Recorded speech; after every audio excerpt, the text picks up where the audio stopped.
In this video, we are going to see that if we want to delete the saved passwords in Google Chrome, how we can easily do that. So let's open this three dots at the top right and just straight away go to settings at the bottom.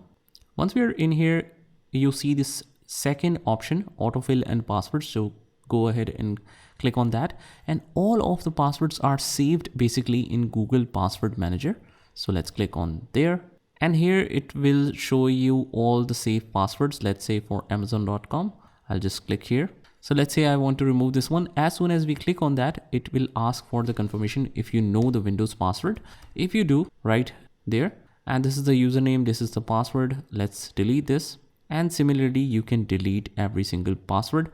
And similarly, you can now delete any password you want. For example, for Social Blade, it will not ask you again and again for the confirmation. Now we can simply delete it whatever we want.